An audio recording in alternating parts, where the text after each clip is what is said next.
Ethan was taking his usual morning walk when he felt a light tug at his side. At first, he thought it was a passing breeze or perhaps a stray branch, but then he noticed a small figure darting away, weaving between pedestrians with surprising speed. Instinctively, he checked his pockets. His wallet was gone. "Hey!" he shouted, but his voice was swallowed up in the city's morning hum.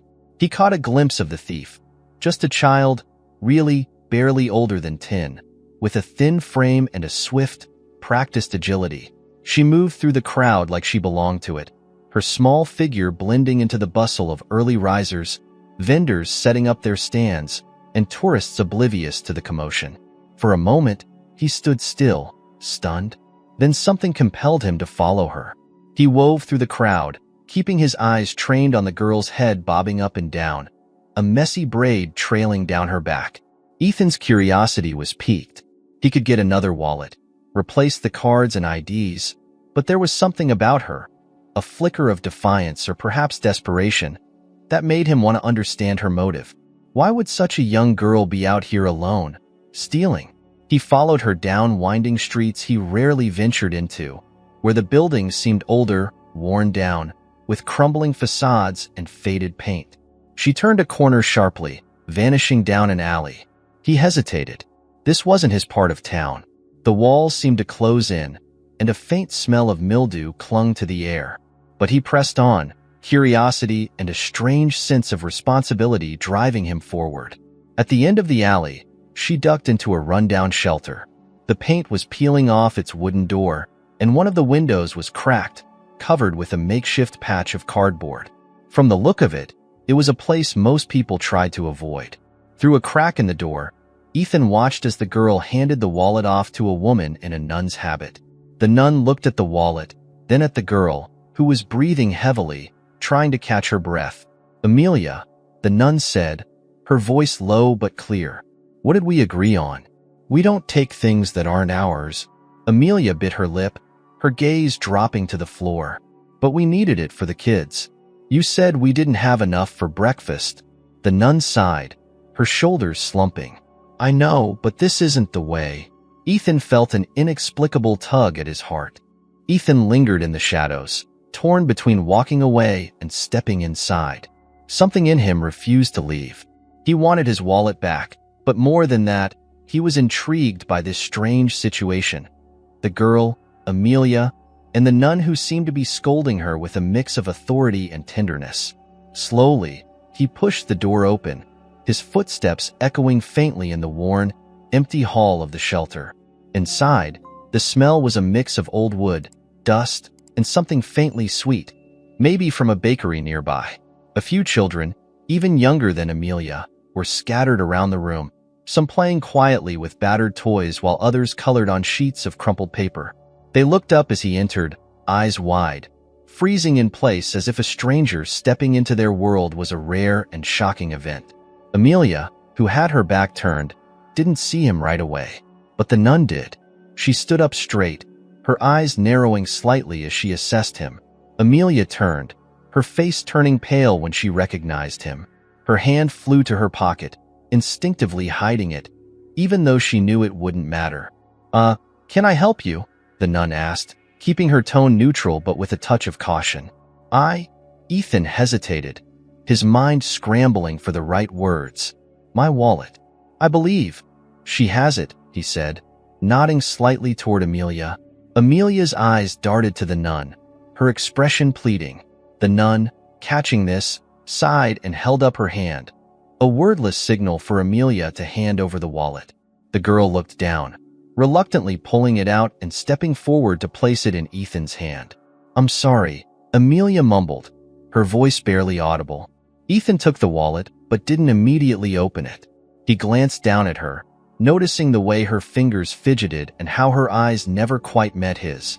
He expected to feel a rush of anger or annoyance, but instead, there was only a dull curiosity. Something was off here, and it wasn't just the girl's theft. "Are you all alone here?"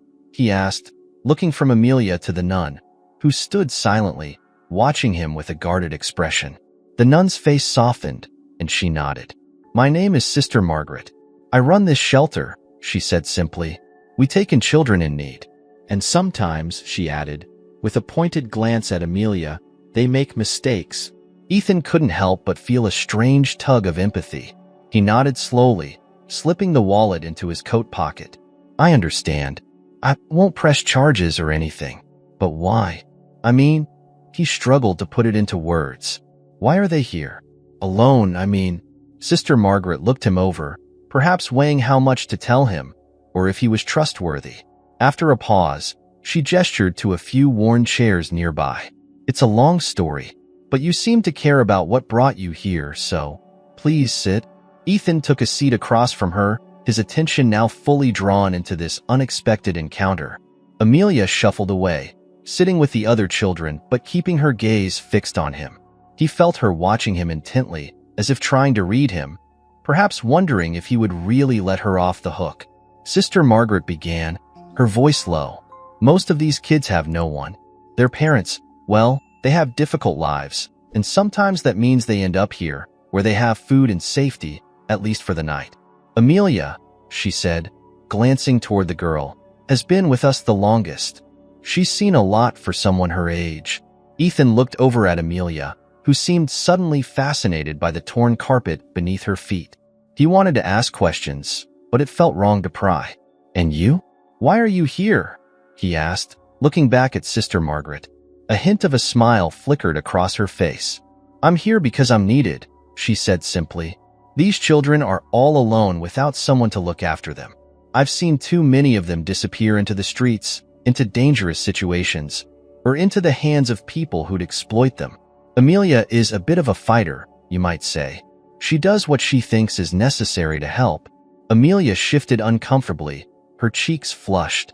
I just wanted to help, she mumbled, almost defensively. We didn't have enough for breakfast. Sister Margaret said we'd have to skip it. Ethan felt a pang of something he hadn't expected. Guilt, maybe, or some lingering sense of responsibility for these kids he'd only just met. He hesitated, unsure of what to do. Well, maybe there's a way I can help, he said, the words surprising even himself. Not just with money or anything, but I don't know. Sister Margaret raised an eyebrow, clearly surprised. Why would you want to help us, Mr. Ethan? Just Ethan, he replied. And I'm not sure, but maybe because I feel like I'm here for a reason. Sister Margaret regarded him thoughtfully, the hint of a smile softening her otherwise guarded expression. Well, Ethan, you're welcome to stay for a little while. Maybe talk to the children. Sometimes, that's the best help you can give.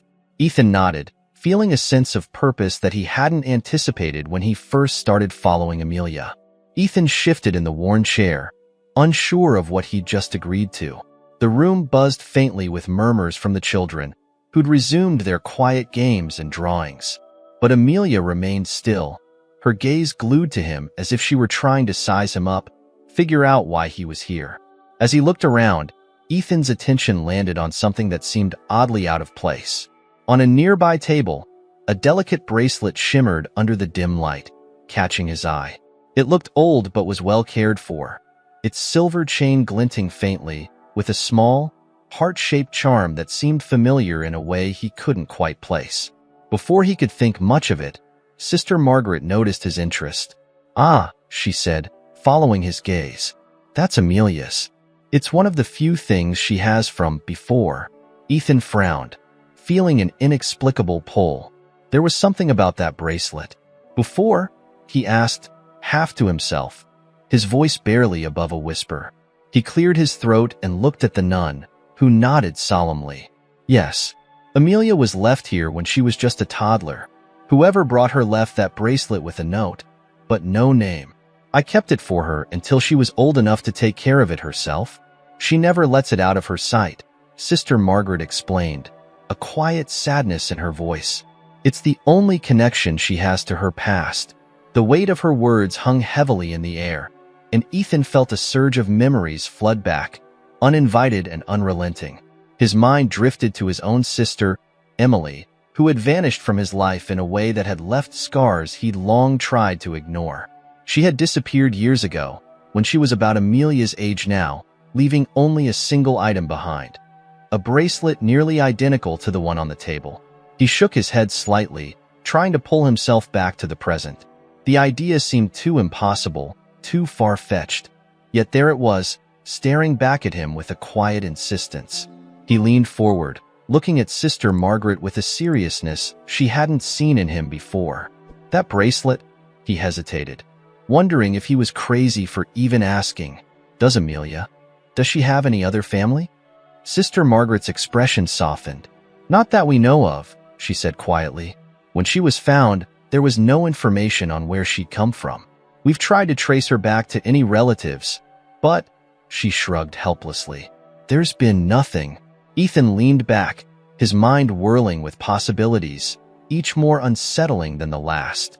He wanted to dismiss the notion that this girl, Amelia, could somehow be connected to his missing sister, but the bracelet felt like more than a coincidence.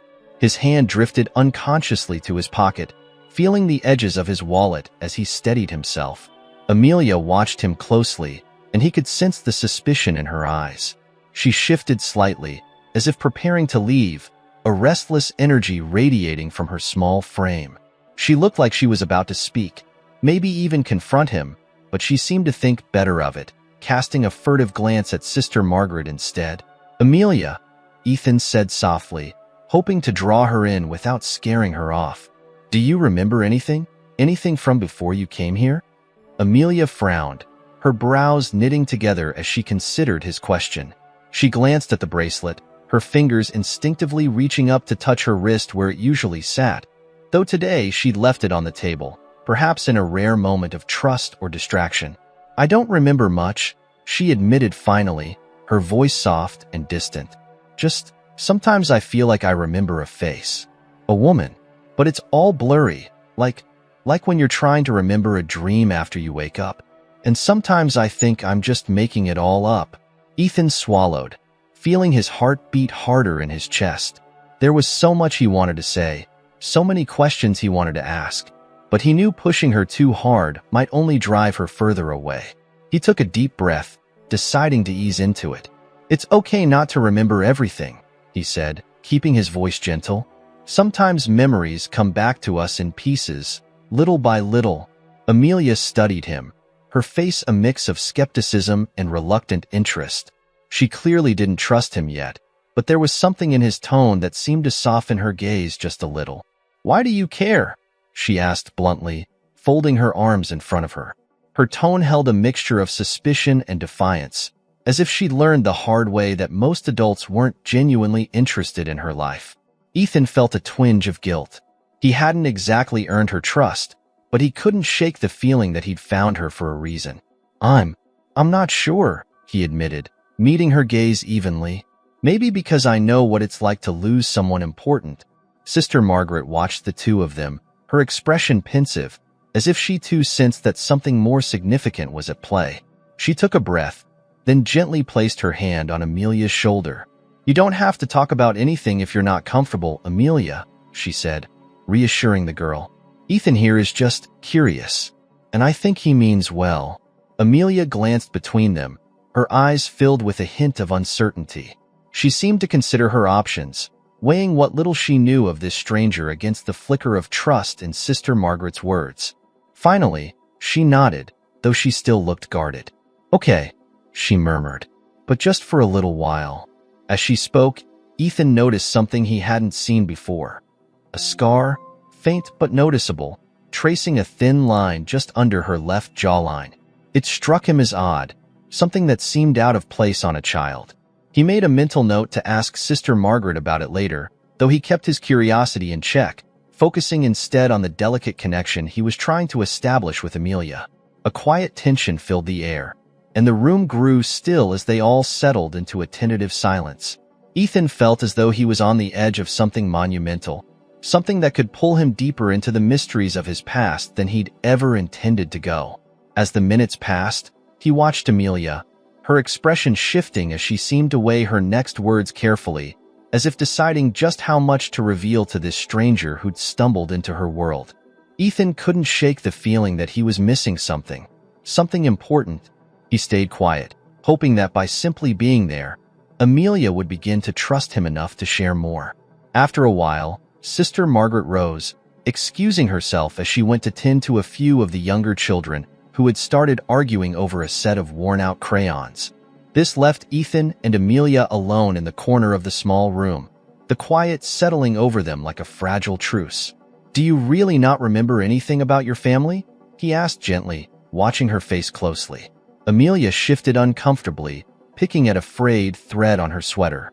"I told you, I don't remember much. Just pieces."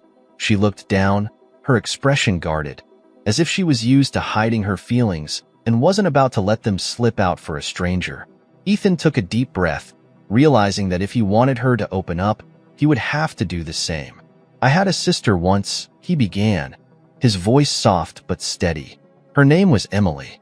She disappeared when she was around your age. We never found her." He stopped, letting the words hang in the air, hoping that this small glimpse into his own pain might reach her. Amelia's eyes flickered with something, a glimmer of understanding, maybe even sympathy. She hesitated, glancing down at the bracelet on the table, her fingers tracing the heart-shaped charm as though it held the answers she was searching for. "Sometimes," she said, her voice barely above a whisper, "I feel like I do remember something. Not a lot. Just a place. I think it was somewhere near the water, with a lot of trees. And there was someone. A woman." Her brows furrowed as she struggled to grasp at the faint, fleeting images. "I think she was my mom, but I can't see her face." Ethan's heart clenched. His sister had loved the water, too. They'd grown up near the coast, spending hours on the shore, collecting seashells and daring each other to wade out into the waves. He could almost picture Emily standing there, looking back at him with that mischievous grin, the wind in her hair. He cleared his throat, pushing the memory back. "It's okay if you don't remember clearly," he said, his voice gentle. "Sometimes, things come back to us when we least expect them." Amelia looked at him, her expression softening slightly. "Do you think maybe that's why I'm here? Because someone forgot about me?" The question hit him like a punch to the gut. "No," he replied quickly, shaking his head. "No, Amelia, you're not here because someone forgot about you. Maybe they just didn't know how to find you." She didn't say anything, but he saw her jaw tighten as she looked away, her fingers still holding tightly to the bracelet. She was quiet for a long moment before she finally broke the silence. "Sister Margaret says I was found in a park, all by myself. They tried to find my family, but no one came." Her voice was matter-of-fact, but Ethan could hear the faint edge of pain buried beneath her words. "I know it's hard to believe," he said slowly, choosing his words carefully, "but sometimes people get lost, and it takes them a long time to find their way back." Amelia didn't answer, but he could see a flicker of hope in her eyes, quickly masked by her usual wariness. She crossed her arms over her chest, as if to guard herself from the vulnerability his words had stirred in her. Sister Margaret returned then, her expression somber as she approached. She glanced between Ethan and Amelia, as if sensing that their conversation had taken a serious turn. She took a seat next to Ethan, folding her hands in her lap. "Amelia, sweetheart," she said gently, "why don't you go help the others clean up the coloring supplies? I'll talk with Ethan for a bit." Amelia nodded slowly, casting one last, curious glance at Ethan before getting up and moving across the room. As she left, Ethan noticed her fingers trailing over the bracelet, as if she was drawing some kind of strength from its touch. Once Amelia was out of earshot, Sister Margaret turned to him, her face clouded with concern. "Ethan," she began quietly, "I can see you care about Amelia, but I should warn you, she's been hurt a lot. She's learned not to trust easily, and I don't want her to be disappointed again."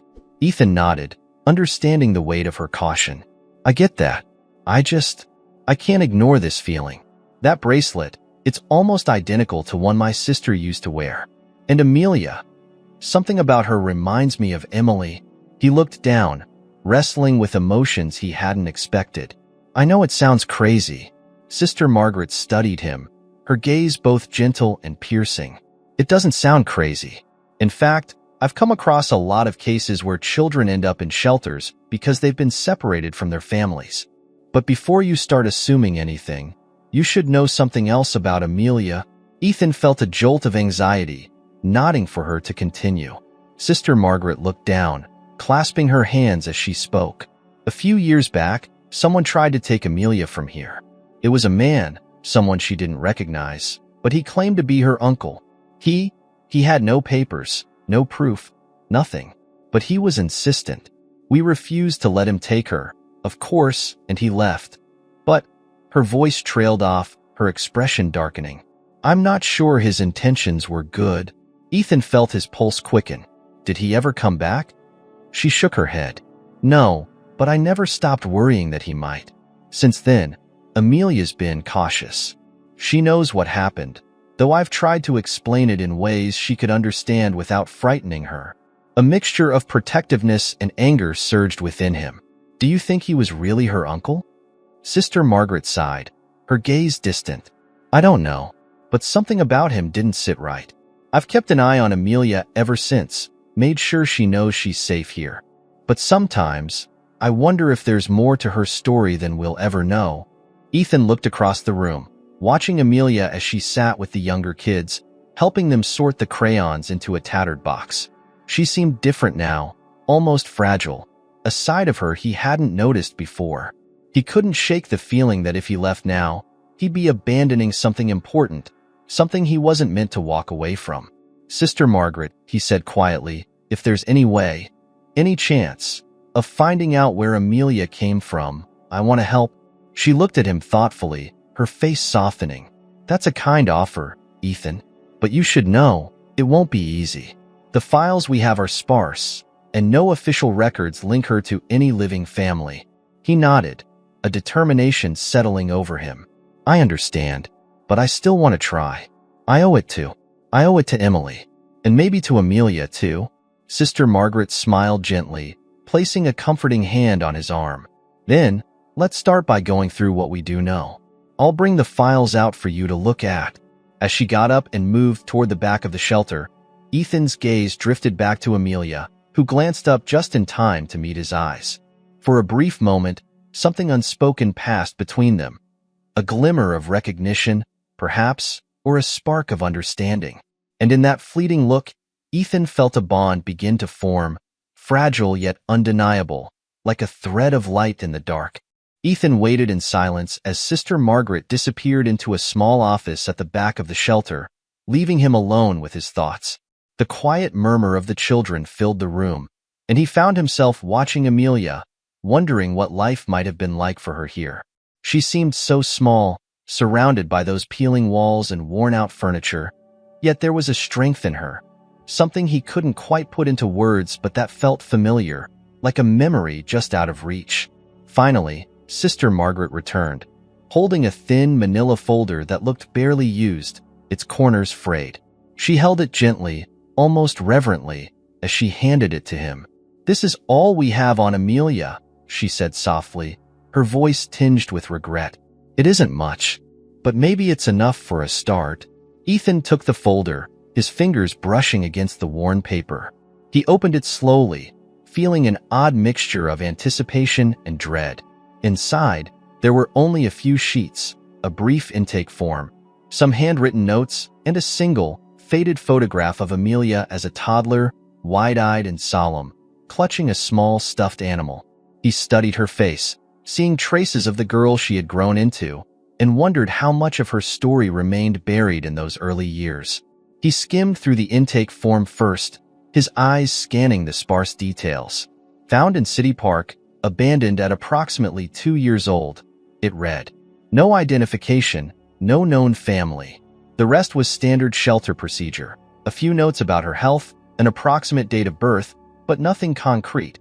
Nothing that would help him piece together who she might have been before she arrived here. Ethan felt a pang of frustration as he looked up at Sister Margaret. There's so little here, he said, his voice betraying his disappointment. Is there really nothing else? Sister Margaret shook her head, her expression apologetic. I wish I had more answers for you, Ethan, but we did all we could back then. We tried to reach out to local authorities, even posted notices in the paper, hoping someone would come forward, but no one did. She glanced over at Amelia, who was busy instructing the younger children on how to stack their crayons, her voice calm but firm. "She's never known anyone but us. And even though we've done our best, she's always known there was something missing." Ethan let out a long sigh, his eyes drifting back to the photograph. He held it up, studying Amelia's face, wondering what she'd gone through before she'd been found. The faint scar on her cheek that he'd noticed earlier now stood out more in the old photograph, an unsettling detail that only added to his unease. "Do you know how she got this scar?" he asked, gesturing to the faint line on her face. Sister Margaret nodded slowly, her expression grave. "The police said it was likely from an accident, maybe a fall or something sharp. They couldn't be sure, but it was already there when she was found. She must have had it for a while." Ethan's hand tightened around the edge of the photograph as he tried to imagine Amelia as a tiny, helpless child, alone and injured, left to fend for herself in a city park. The thought made his chest tighten with a fierce protectiveness he hadn't anticipated. As he leafed through the papers, his fingers brushed against something unexpected. A small, folded piece of paper wedged in the back of the folder, hidden beneath the intake forms. Curious, he carefully unfolded it. The paper was old, its edges frayed and yellowed with time, and written in neat but fading script was a single line: "Take care of her. She has no one else." The message was simple, but it struck him deeply. Who had left it? And why had they felt the need to give her up, yet cared enough to leave a note? It was a mystery that left him with more questions than answers, but it was also a reminder of just how vulnerable Amelia had been, and still was. Ethan looked up at Sister Margaret, his jaw set with determination. "I can't just walk away from this," he said, his voice firm. "If there's even a chance that she could be my sister's child, or that she has family somewhere, I need to find out." Sister Margaret studied him for a long moment, her expression one of quiet understanding. "I can see that, Ethan. And, as much as I care about her, I think Amelia deserves to know the truth. She's a strong girl, but even she feels that missing piece." They both turned to watch Amelia, who was now carefully lining up the crayons in a rainbow pattern, oblivious to the conversation. Ethan's mind raced with possibilities, questions, and fears. He knew that uncovering the truth might lead to painful discoveries, but he couldn't let that stop him. "Not now. Where should I start?" he asked, his voice barely above a whisper. Sister Margaret placed a reassuring hand on his arm. "I have a contact in social services who helped us when Amelia was brought in. She might be able to access records that we don't have here, or at least point us in the right direction." She paused, her gaze steady. "But, Ethan, I need you to promise me something." He looked at her, sensing the gravity in her words. "Of course. If this leads nowhere, if the answers are still out of reach, I need you to let it go. For Amelia's sake. She's already been through so much, and I can't let her be hurt by another dead end. Can you promise me that?"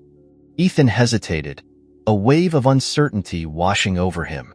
He knew how much this meant to him, how desperately he wanted answers. But he also knew that she was right. Amelia's well-being came first, even if it meant leaving some questions unanswered. Finally, he nodded, his voice steady. "I promise.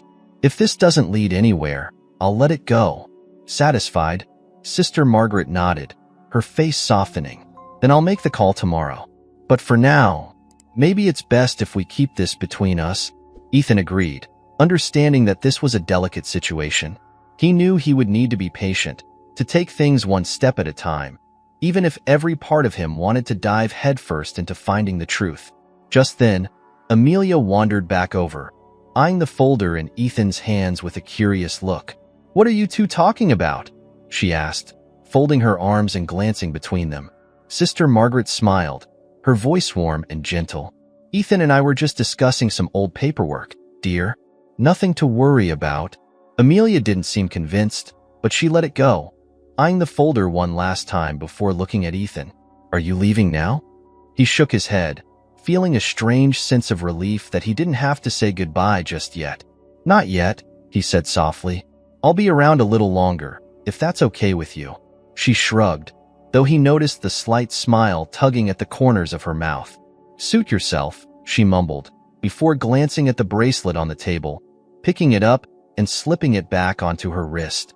As he watched her, Ethan felt a sense of purpose settle over him, deeper and more powerful than anything he'd felt in years. This was more than a quest for answers. It was a second chance, a chance to protect someone, to give them the family he hadn't been able to give his sister.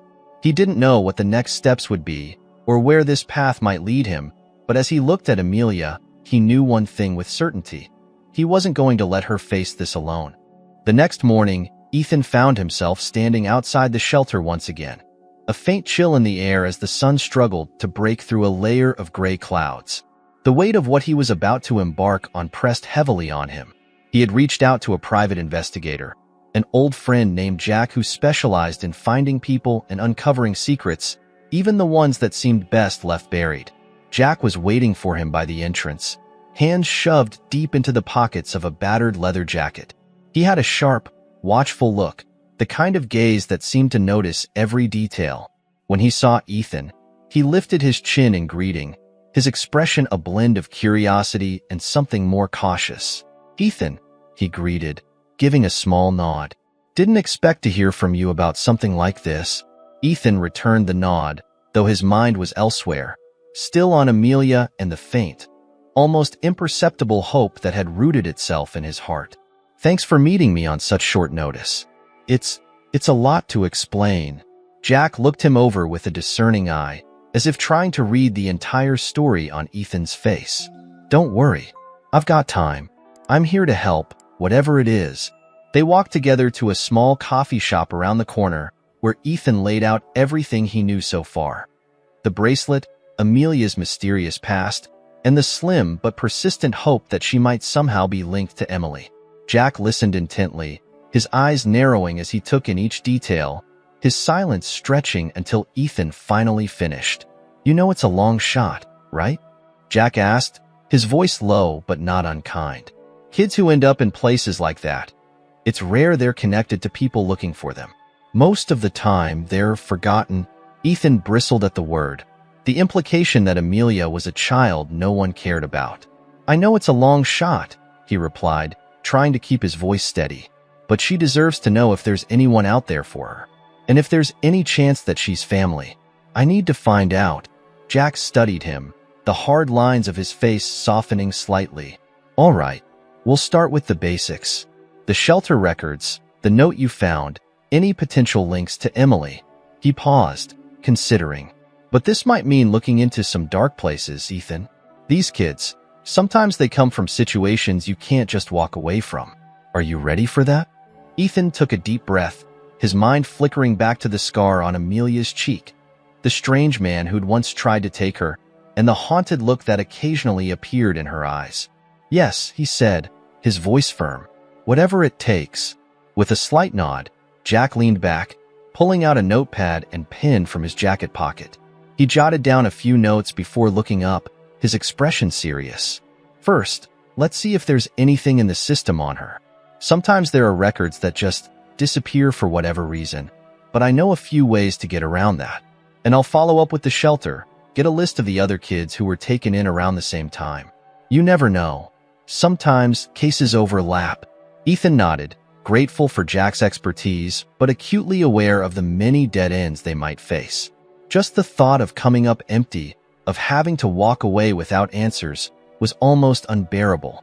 But Jack's calm, methodical approach gave him a glimmer of reassurance. At least now he had a plan, a direction.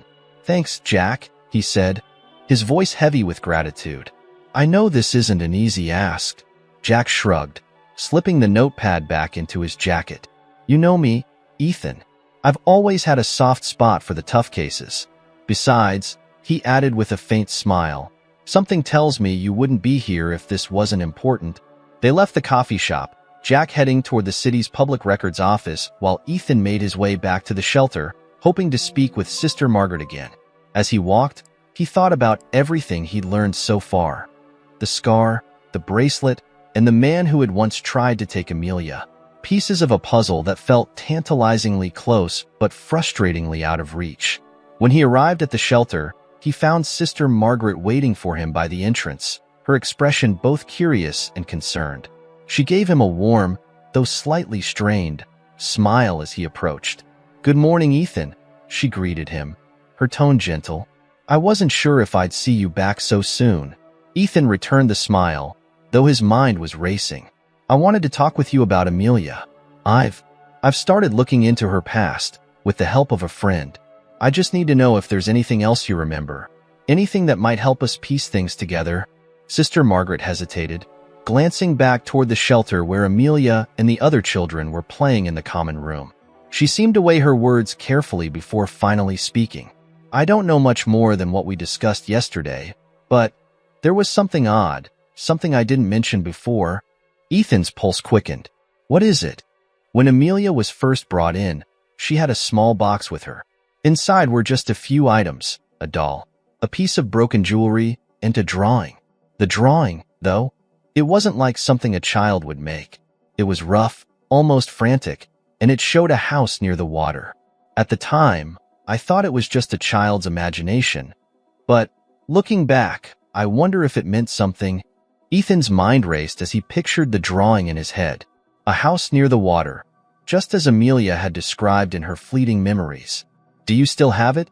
he asked, his voice thick with anticipation. Sister Margaret nodded slowly. "I do. It's in our storage room. I didn't want to throw it away. It felt like it might be important, though Amelia's never asked about it." She motioned for him to follow her down a narrow hallway toward a small storage room at the back of the building. The room smelled faintly of dust and old wood, filled with shelves of boxes and bins labeled with dates and names of children who had come and gone over the years. She rummaged through a stack of files before pulling out a small, battered box. Inside, among a few toys and trinkets, lay a crumpled sheet of paper. She handed it to Ethan carefully, her eyes filled with a quiet sadness. "Here it is." The drawing she came with. Ethan took the paper, smoothing out the creases, and examined it closely. The lines were thick and jagged, drawn in what looked like charcoal or a dull pencil, capturing a simple yet haunting image of a lone house by the water, surrounded by trees. Something about it felt almost familiar, stirring a strange sense of déjà vu that he couldn't quite place. As he stared at the drawing, his heart pounded with an urgency that felt almost physical. This house? He couldn't explain it, but he felt like he'd seen it before. Perhaps in one of the family photos he'd stored away after Emily had disappeared, or maybe in a memory that had faded over time. But there it was, staring back at him with an unshakable sense of recognition. Sister Margaret watched him, her expression softening as she saw the intensity in his eyes. "Does it mean something to you, Ethan?" she asked gently. "I think it might," he murmured, barely able to tear his gaze away from the drawing. "I don't know how or why, but it feels familiar. Like I've seen this place before." He looked up, his voice steadier. "If I can find this house, maybe I can find some answers." She nodded, her expression one of quiet support. "Then follow that instinct. Sometimes, memories have a way of guiding us when we least expect it." Ethan carefully folded the drawing and placed it back in the box, his mind already racing with possibilities. If this house really was connected to Amelia's past, and maybe even to his sister, then he had to find it. It was a long shot, but after everything he'd learned, he was no longer willing to let any detail slip by without chasing it down. "Thank you, Sister Margaret," he said, his voice filled with gratitude. "For keeping this and for everything."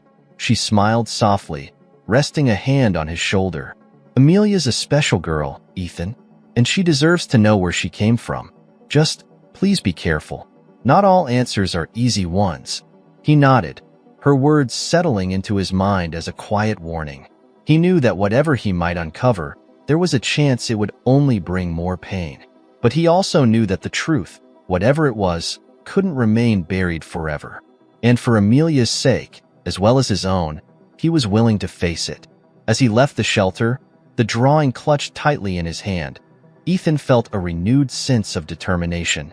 He didn't know where this journey would take him, but he knew he was ready to see it through, no matter what he found at the end. Days passed, and Ethan poured all his energy into tracking down the house from Amelia's drawing. Every detail of the sketch, the lonely house, the dense line of trees, the faint outline of water, remained burned into his memory. Jack had helped him contact a few local records offices and had even managed to pull up old photos from coastal towns within driving distance. But so far, they'd found nothing. It was as if the house existed only in the realms of memory and imagination, a figment woven into Amelia's mysterious past. One evening, Jack called him with an update that offered a sliver of hope. "I think I've found something," he said, his voice crackling through the line with a hint of excitement. "I came across an old map of a coastal neighborhood outside the city. There's a house matching Amelia's drawing almost perfectly. I'd bet my next paycheck it's the place we've been looking for." Ethan felt his pulse quicken, a strange mix of dread and anticipation filling him. "Where is it?" "It's in Seabrook, an old town by the bay," Jack replied. "It's pretty isolated now, with most of the houses vacant. But from what I can see, it's the kind of place that wouldn't have changed much over the years." Without wasting a moment, Ethan grabbed his jacket and keys. They agreed to meet early the next morning, as Jack wanted to go with him, to ensure they didn't miss any crucial details. That night, sleep eluded him. His mind was a storm of questions, each more unsettling than the last. What would he find there? What if this really was the place tied to Amelia's past, and, just maybe, to Emily's? The next morning, Ethan and Jack drove out to Seabrook. The landscape shifted as they left the city, tall buildings giving way to open stretches of coastline, with the occasional weathered cottage dotting the roadside. They drove in silence, the only sounds the hum of the engine and the rhythmic crash of waves in the distance. When they finally arrived, Ethan felt a strange mix of nostalgia and unease. The small, forgotten town looked as if it had been frozen in time, untouched by modern life. Jack parked near a cluster of abandoned houses, most of them dilapidated with overgrown yards and broken windows. The air was thick with the scent of salt and decaying wood, a potent reminder of how long the place had stood empty. They got out of the car, standing side by side as they looked out over the quiet, desolate scene. "This way," Jack murmured, leading him down a narrow, winding path lined with tall grass. The path ended at the edge of a clearing, where a single house stood, its gray walls battered by years of storms and neglect. It was unmistakable, the house from the drawing. It looked exactly as Amelia had sketched it, down to the eerie way it seemed to sit alone, surrounded by dense trees and the distant glint of water. Ethan's heart pounded as they approached, his breath catching in his throat. He could almost feel the weight of his past mingling with the present, as if this house held memories that were his and yet not his. The air around them felt heavy, charged with a sense of purpose that made his skin prickle. "Let's check inside," Jack said quietly, his tone serious as he motioned toward the door. The front door was slightly ajar, hanging on rusty hinges that creaked when they pushed it open. Inside, the house smelled of damp wood and dust, its once cozy walls now stripped bare. Faded wallpaper peeled from the corners, and the floorboards groaned underfoot, each step echoing through the empty rooms. They moved through the house slowly, their footsteps tentative as they scanned each room for clues. The living room held an old, faded couch and a broken lamp, remnants of a time long past. In the kitchen, a rusted kettle sat abandoned on the stove, a thin layer of grime covering the countertops. But it was the small room at the end of the hall that caught Ethan's attention. As he stepped inside, he felt an inexplicable pull, as if he'd been here before, even though he knew he hadn't. The walls were covered in faint scribbles, childish drawings of flowers, animals, and a woman's face, all scrawled in a haphazard pattern that filled nearly every inch of space. Ethan froze, his heart sinking as he studied the drawings. They were simple, rough sketches, but there was something hauntingly familiar about the woman's face repeated over and over, her smile sad and distant. It reminded him of Emily, of the way she used to smile at him, that look of quiet understanding that only siblings could share. Jack noticed his reaction, glancing between Ethan and the drawings on the wall. "You recognize her?" Ethan nodded slowly, his voice barely more than a whisper. I think it's my sister, Emily." He reached out, his fingers grazing one of the drawings, feeling a surge of emotion he hadn't expected. Whoever had lived here, whoever had drawn these pictures, had known Emily, or someone who looked uncannily like her. They continued searching the room, and Jack noticed something odd tucked beneath a loose floorboard near the corner. He knelt down, prying it up carefully. Beneath it lay a small, weathered box. He picked it up, brushing away the dust, and handed it to Ethan, who opened it with trembling hands. Inside the box was a locket, its chain thin and tarnished. When he opened it, he found 2 photos. One of a woman who looked exactly like Emily and, beside her, a tiny child with wide, solemn eyes. The child wore a familiar bracelet, a heart-shaped charm dangling from her wrist, identical to the one Amelia now wore. Ethan's breath caught. The implications crashed over him like a tidal wave, almost too much to process. This child in the photograph, it was Amelia, and the woman beside her, his sister Emily, smiling with a look of tenderness he hadn't seen in years. Somehow, they had been together, long after he'd thought he'd lost her. Jack placed a hand on his shoulder, grounding him. "This is big, Ethan," he said quietly. "It means Emily was with her, that they were together before she ended up alone." Ethan's mind raced with questions. Why had Emily kept Amelia a secret? Had she been hiding from something or someone? He looked down at the locket, the photograph now burned into his memory, as if it had always been there. Whatever Emily had been involved in, it had led her here, to this lonely house by the water. A low rustling noise broke his thoughts, and both men turned, listening intently. It was faint, but distinct, the sound of footsteps outside, coming from the direction of the trees. Jack held up a hand, motioning for Ethan to stay quiet as he moved to the window. Peering out, Jack's face tightened. "There's someone out there," he murmured, his voice tense. "Could be a squatter, or someone else." Ethan's grip on the locket tightened, an instinctual protectiveness rising within him. Whoever it is, they might know something. "Let's go." They slipped out of the house, moving quietly as they edged toward the tree line. The footsteps had stopped, but the sense of being watched remained, prickling at the back of Ethan's neck. As they reached the edge of the clearing, Jack motioned for Ethan to wait while he scouted ahead. Ethan crouched behind a tree, holding his breath as he scanned the shadows. After a few moments, Jack reappeared, his face grim. "It's clear. Whoever it was, they're gone now." Relief and disappointment mingled within him. Whoever had been there had left, slipping away before they could confront them. But this discovery, this strange connection between Emily and Amelia, was enough to fuel his search even further. He wouldn't stop now, not with so many questions still unanswered. As they walked back to the car, Ethan kept the locket clutched tightly in his hand, his mind churning with possibilities. The house had given him a piece of Emily's life he hadn't known existed, a secret she had taken to her grave, or so he had thought. But now, with Amelia by his side, maybe he could finally find the truth. Looking back one last time at the lonely house, he made a silent promise to his sister, wherever she was. He would find out what had happened, not just for himself, but for Amelia. And he would make sure she never felt alone again. After returning from Seabrook, Ethan couldn't shake the image of the locket from his mind. Every time he closed his eyes, he saw Emily's face, her smile tinged with a sadness he hadn't understood as a boy. He saw Amelia, a small child in that faded photograph, clutching the bracelet that had led him to this journey in the first place. Ethan visited the shelter more frequently now, always finding a way to spend time with Amelia. She was growing used to his presence, though she maintained her guarded demeanor. Some days, they'd sit outside on the small concrete steps of the shelter, watching the city pass by in the distance. It was during these quiet moments that he sensed the walls around her beginning to crack, little by little.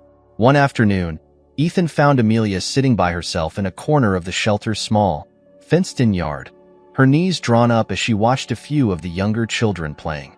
She looked so much like Emily in that moment, lost in her own thoughts, that it nearly broke his heart.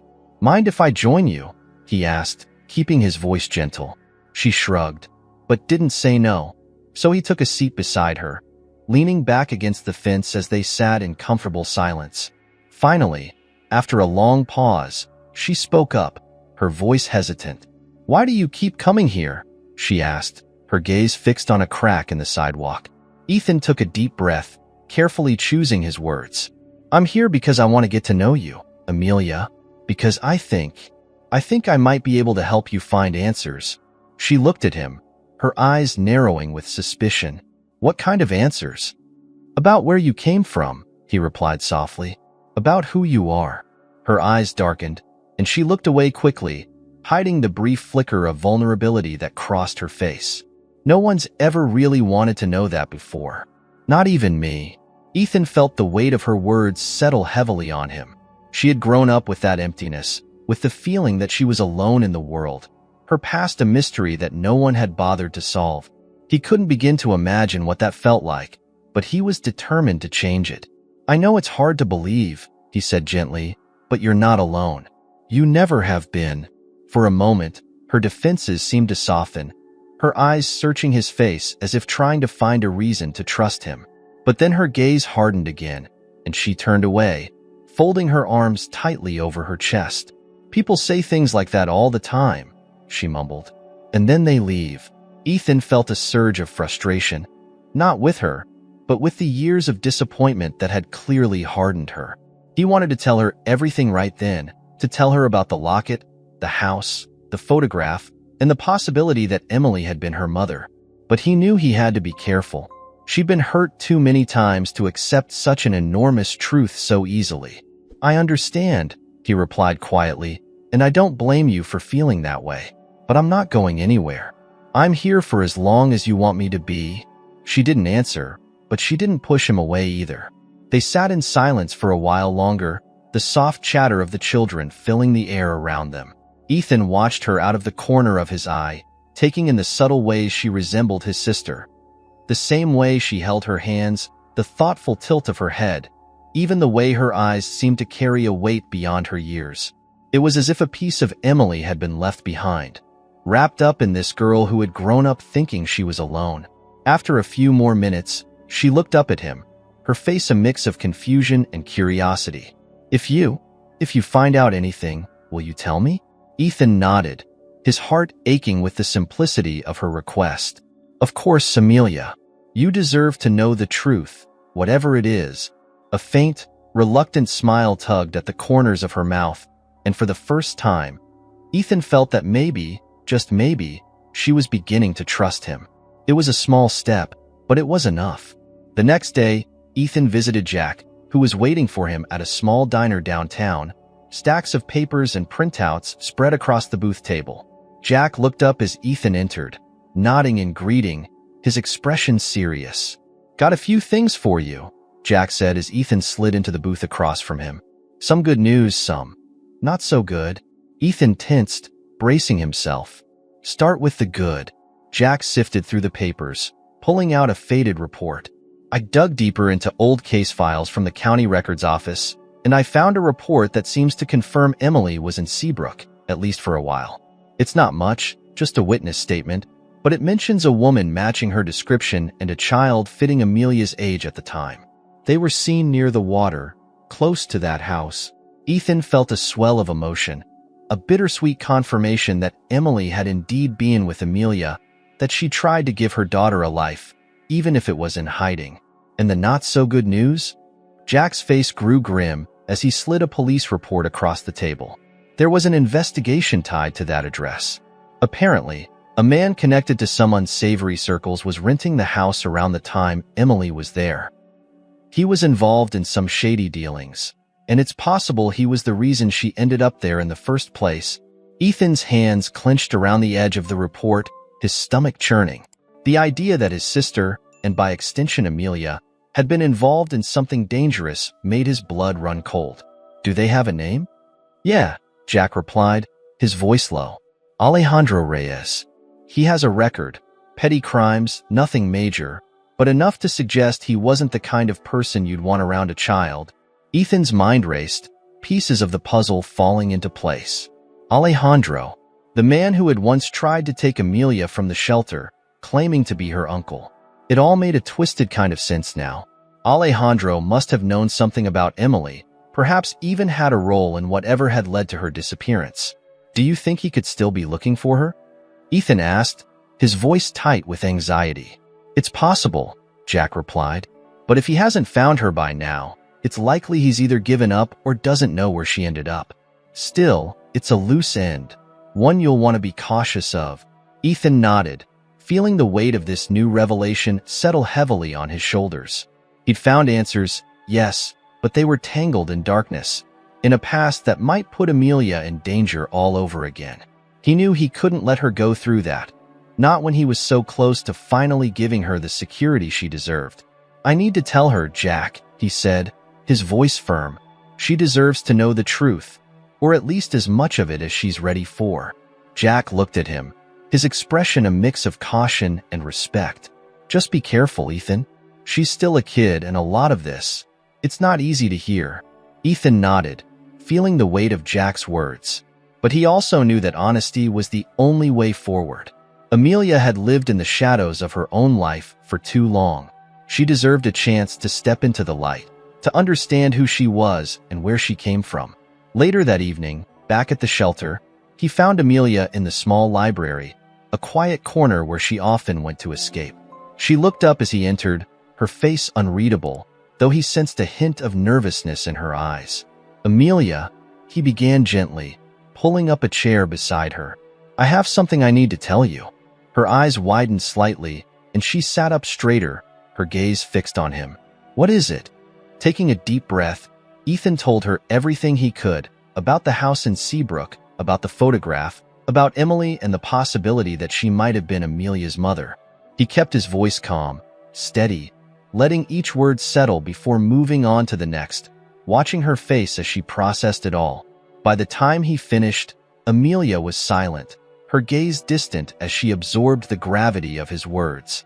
Her fingers tightened around the edge of her chair, her expression a mixture of wonder, sadness, and something deeper, something that looked almost like hope. So, she was with me, she asked finally, her voice barely more than a whisper. My mom. Ethan nodded, his voice gentle. Yes, Amelia. She was with you, and I think she loved you very much. Amelia's eyes filled with tears, and for the first time, Ethan saw her walls crumble. She looked at him, a tear slipping down her cheek, her voice trembling as she spoke. Thank you, she whispered, her voice raw, for not giving up on me. Ethan felt his own eyes sting, a wave of emotion washing over him as he reached out, resting a comforting hand on her shoulder. I'm not going anywhere, Amelia. Not now, not ever. In that moment, he knew he'd found the beginning of something real, a family bound not by blood, but by choice, by the unbreakable bond of shared loss and newfound hope. And he vowed silently to himself that he would protect her, no matter what the future held.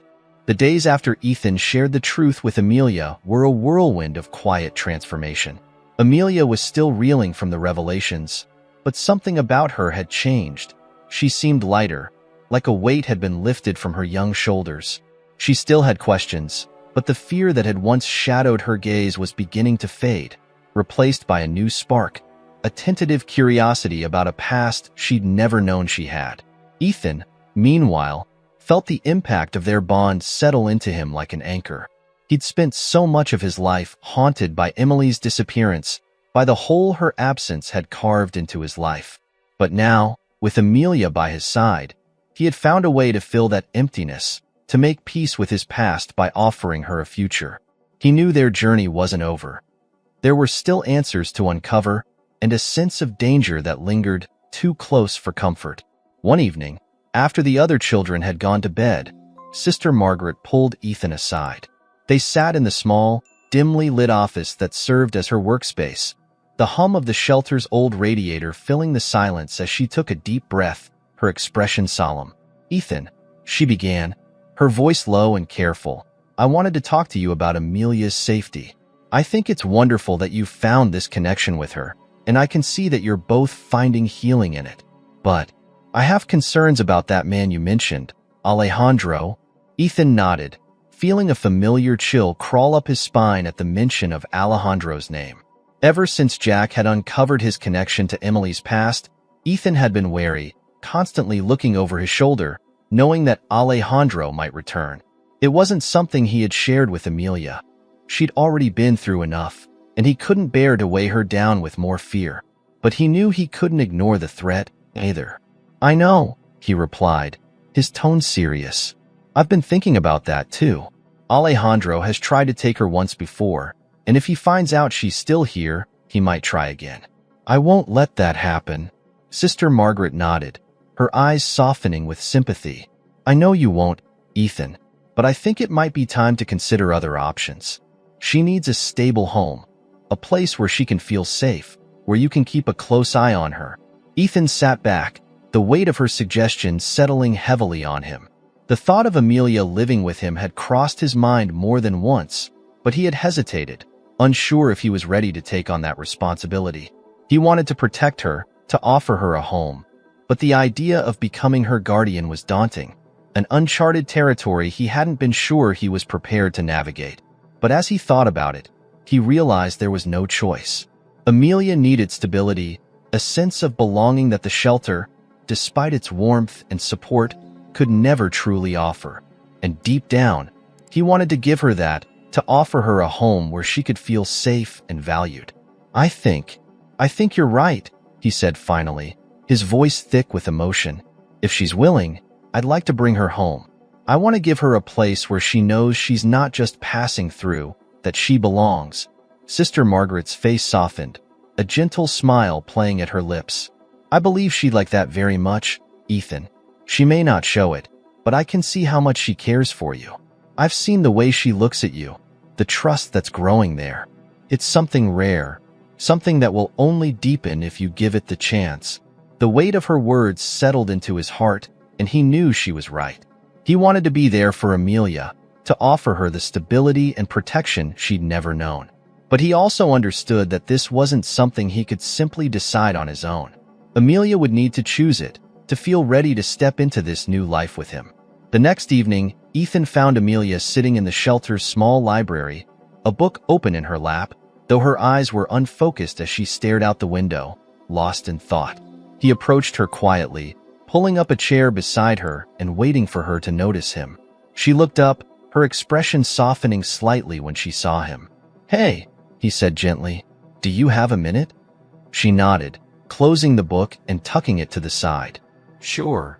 Ethan took a deep breath, gathering his thoughts before he spoke. "Amelia, I've been thinking about everything we talked about, and about you and me.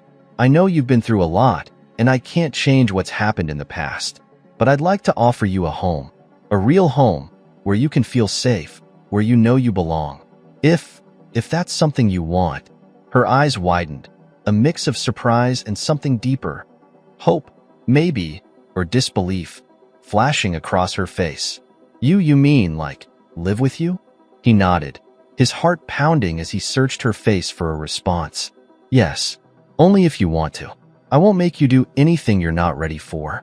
But if you feel like this is something you want, then yes, I'd love for you to live with me." For a moment, she was silent, her expression unreadable as she processed his words. Then, slowly, a small smile tugged at the corners of her mouth, her eyes softening as she looked at him. I think I'd like that," she whispered, her voice barely audible. "I mean, I've never really had a home, not like that. But if it's with you, maybe it wouldn't be so bad." Ethan felt a rush of relief, a warmth spreading through his chest as he reached out, placing a gentle hand on her shoulder. "You'll have your own room," he said, trying to keep his tone light, though his voice was thick with emotion. "And you can decorate it however you want. It'll be yours." She smiled, her eyes bright with something that looked almost like excitement. I think I'd like that a lot." They sat in silence for a moment, the weight of the decision settling over them both. Ethan knew there would be challenges, adjustments they'd both have to make as they stepped into this new life together. But he also felt a deep sense of peace, a certainty that he was doing the right thing. The following week was a flurry of activity as Ethan prepared to bring Amelia home. He worked with Sister Margaret to handle the necessary paperwork, navigating the maze of legalities that would allow him to become her guardian. Jack even pitched in, helping to secure their apartment, checking security systems, and ensuring there were no loose ends that Alejandro could exploit. Finally, the day arrived. Ethan arrived at the shelter with a sense of purpose, his heart pounding with a mixture of excitement and nerves as he entered the building. He found Amelia waiting in the common room, her small bag packed and slung over her shoulder. She looked nervous, her gaze flitting around the room as if trying to take in every detail, every memory she was about to leave behind. "Ready?" he asked softly, holding out his hand. She hesitated for only a moment before nodding, slipping her hand into his. "Yeah, I'm ready." As they walked out of the shelter together, Amelia cast one last glance over her shoulder, her eyes lingering on the familiar walls and faces she had grown up with. But when they stepped outside into the cool afternoon air, she lifted her chin, her gaze steady as she looked ahead, as if finally allowing herself to believe that she was heading towards something better. The drive to Ethan's apartment was quiet, each of them lost in their own thoughts. When they arrived, he led her upstairs, unlocking the door and stepping aside to let her enter first. She walked in slowly, her eyes wide as she took in the space. It was modest but comfortable, with warm lighting and simple furnishings. A few framed photographs lined the walls, and he'd made sure to leave a small stack of books on a side table near the couch, hoping she might feel at home. "Come on," he said, guiding her down the hall. "I'll show you your room."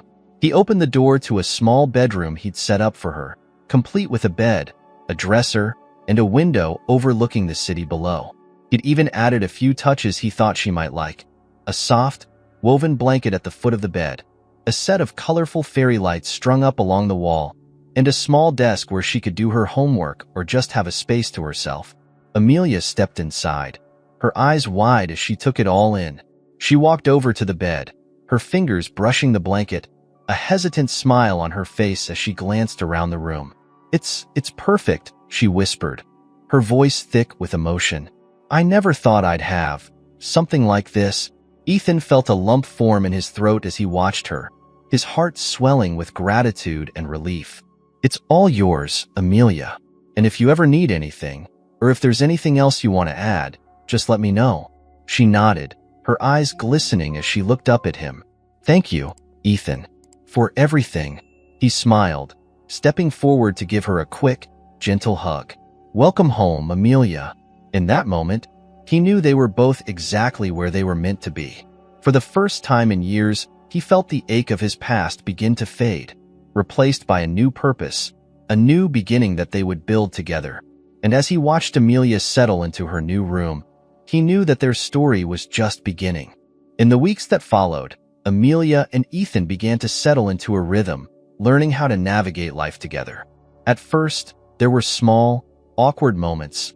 The nervous tension when Amelia had to ask if she could have seconds at dinner, or the nights she stayed up late, as if unsure if the bed was really hers. But gradually, her cautious glances faded, replaced by a quiet confidence, a sense that she was learning to trust her new home and him. Each morning, Ethan would find her already awake, curled up on the couch with a book or studying at the small desk he'd set up for her. He'd make breakfast, and they'd sit together at the kitchen table, sharing bits of conversation about the day ahead. It was simple, but each of these small routines felt like pieces of a foundation being laid, a bond that grew stronger with each passing day. Amelia began to open up more, too, asking him about his childhood, about his sister Emily. She seemed especially interested in stories about her, hanging on to every detail Ethan shared, as if she could build her own memories of a mother she'd never really known.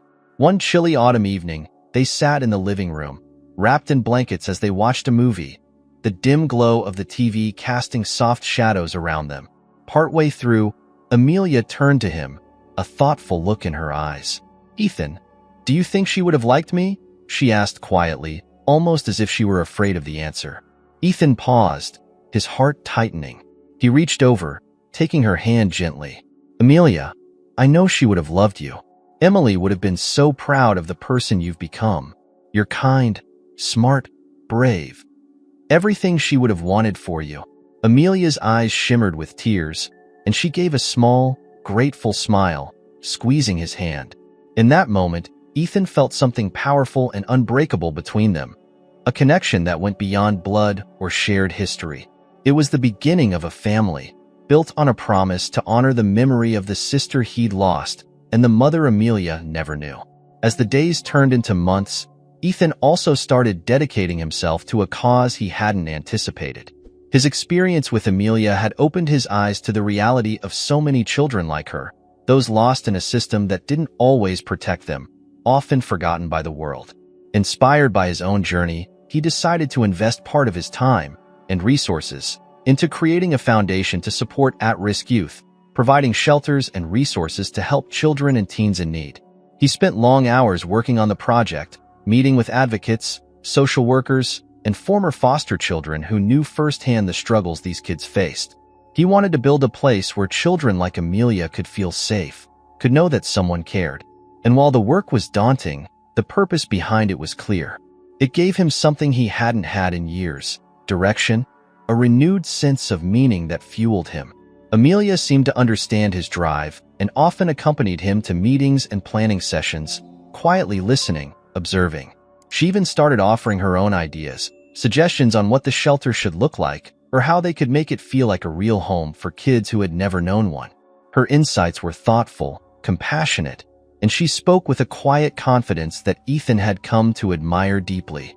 One evening, as they worked together in the kitchen, Amelia glanced up at him, a thoughtful expression on her face. "Do you think maybe someday I could help, too?" she asked, her voice hesitant but hopeful. "I mean, with the shelter. I want to help kids like me, kids who need a second chance." Ethan smiled, pride swelling in his chest.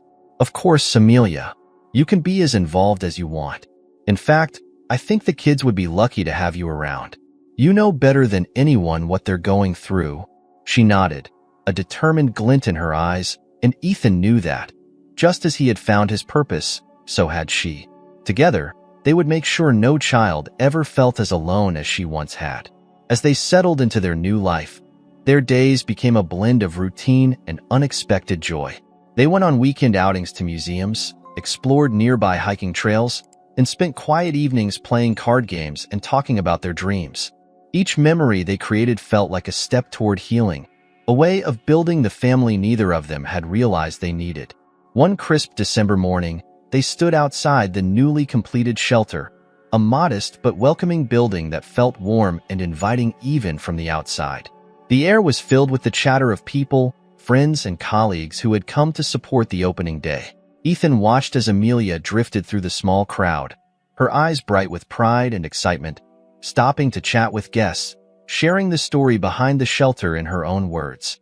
Sister Margaret was there, too, beaming with pride as she saw the shelter come to life. She hugged Amelia tightly, whispering something in her ear that made the girl smile and blush, looking as though she had finally found the place she belonged. Ethan took the stage for a brief speech, his heart pounding with a mixture of nerves and gratitude. He looked out over the crowd, at Amelia standing in the front row, her eyes shining with encouragement. He spoke of the journey that had led him here, of the people who had helped him along the way, and of the mission that had become his life's work. "This shelter is more than just a building," he said, his voice thick with emotion. "It's a place of hope, a place where kids can feel safe, where they know they're not alone. And it's only the beginning. Together, we're going to build a future where every child has a chance to be seen, to be loved, and to find their way."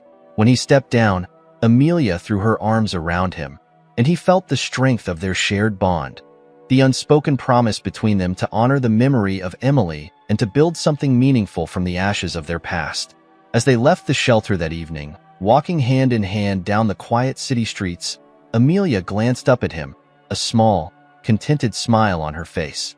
"You know," she said softly, "I think I finally know what it feels like to have a family." Ethan looked down at her, his heart swelling with a mixture of joy and gratitude. "Me too, Amelia," he replied, his voice choked with emotion. "Me too." In that moment, he knew that their journey, while born from tragedy and loss, had blossomed into something beautiful and lasting. Together, they had built a life out of the broken pieces of their past, transforming pain into purpose, loneliness into love. And as they walked home together, the warmth of their newfound family enveloped them, carrying them forward into a future filled with hope, resilience, and a love that could withstand anything.